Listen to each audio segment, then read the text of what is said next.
What's up everyone. So S21 FE चाहिँ lunch भइसकेको छ र लन्च हुनुको साथमै यो नेपालमा पनि प्री अर्डरको लागि अवेलेबल भइसकेको छ।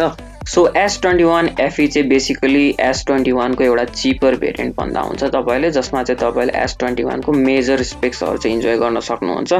सो अहिले चाहिँ हामी 2022 को स्टार्टिङमा छौं र हामीले चाहिँ यहाँ Samsung Galaxy S21 FE देख्न पाइसक्यो र केही मन्थ्समै हामीले Samsung Galaxy S22 नि देख्न पाउँछौं। सो काइन्ड अफ लेट नि हो भनौं Samsung Galaxy S21 FE चाहिँ लन्च हुनलाई, र प्लस S21 FE र S21 मा चाहिँ त्यस्तो धेरै लाइक अहिले प्राइस डिफरेन्स चाहिँ छैन। सो S21 FE को प्राइस चाहिँ अहिले $700 छ भने चाहिँ S21 को प्राइस चाहिँ तपाईको $800 छ। सो $100 को बेसिक डिफरेन्स छ र नेपालमा चाहिँ यो 90,000 मा लन्च भएको छ यसको 8+256GB भेरिएन्ट को लागि। सो अब फोनको डिजाइनको कुरा गर्ने हो भने चाहिँ डिजाइन पनि तपाईको S21 सँग अलि सिमिलर नै छ र क्यामेरा सेटअपमा S21 जस्तो चाहिँ मेटालिक फिनिश चाहिँ छैन यसमा। सो यसमा चाहिँ बेसिकली तपाईले चाहिँ एउटा प्लास्टिक बिल्ड पाउनुहुन्छ। सो अब डिस्प्लेको कुरा गर्ने हो भने चाहिँ तपाईले चाहिँ यसमा 6.4 इन्चको चाहिँ इन्फिनिटी ओ सुपर एमोलेड डिस्प्ले पाउनुहुन्छ। सो यसमा चाहिँ तपाईले 120Hz रिफ्रेश रेट पाउनुहुन्छ र यसको साथसाथै तपाईले चाहिँ यसमा 240Hz को चाहिँ टच स्याम्पलिङ रेट पाउनुहुन्छ। सो एज अलवेज Samsung को डिस्प्ले चाहिँ बवाल नै हुन्छ, सो मैले तारिफ गर्नै परेन। सो परफर्मेन्सको कुरा गर्ने हो भने चाहिँ यसमा चाहिँ तपाईले स्न्यापड्रागन 888 चाहिँ पाउनु हुँदैन। यो कन्फिगरेसन चाहिँ तपाईको साउथ कोरिया र युएसए मा मात्र लिमिटेड छ।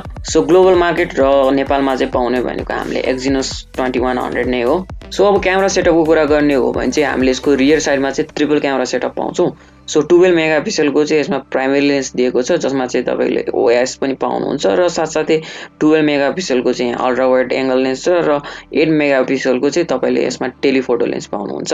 सो S21 र S20 FE मा मेजर क्यामेरा डिफरेन्स के छ भन्दाखेरि चाहिँ तपाईले पहिलाको S21 मा चाहिँ टेलिफोटो लेन्स चाहिँ तपाईले त्यसमा 64 मेगापिक्सलको पाउनुहुन्थ्यो, बट यसमा चाहिँ तपाईले 8 मेगापिक्सलको पाउनुहुन्छ। त्यसैगरी अब सेल्फीको कुरा गर्ने हो भने चाहिँ यसमा चाहिँ तपाईले 32 मेगापिक्सलको फ्रन्ट फेसिङ क्यामेरा पाउनुहुन्छ। अब ब्याट्रीको कुरा गर्ने हो भने चाहिँ तपाईले यसमा 4500 mAh को ब्याट्री पाउनुहुन्छ, जसले चाहिँ 25 वाटको फास्ट चार्जिङ सपोर्ट गर्दछ र त्यसैगरी यसमा चाहिँ तपाईले 15 वाटको वायरलेस चार्जिङ र 15 वाटको चाहिँ रिभर्स वायरलेस चार्जिङ पाउनुहुन्छ। सो यो फोन चाहिँ चारवटा कलर अप्सनमा अवेलेबल छ र यो फोन चाहिँ अहिले नेपालमा प्री अर्डरको लागि पनि अवेलेबल भइसकेको छ। सो यदि इन्ट्रेस्टेड हुन्छ भने चाहिँ तपाई प्री अर्डर नि गर्न सक्नुहुन्छ। So that's it for today guys. म भेट्छु तपाईहरुलाई एउटा अर्को नयाँ भिडियोमा। तबसम्म यो भिडियोलाई लाइक, कमेन्ट, शेयर, सब्स्क्राइब सबै कुरा गरिदिनु होला। Thanks for watching. See you in the next video.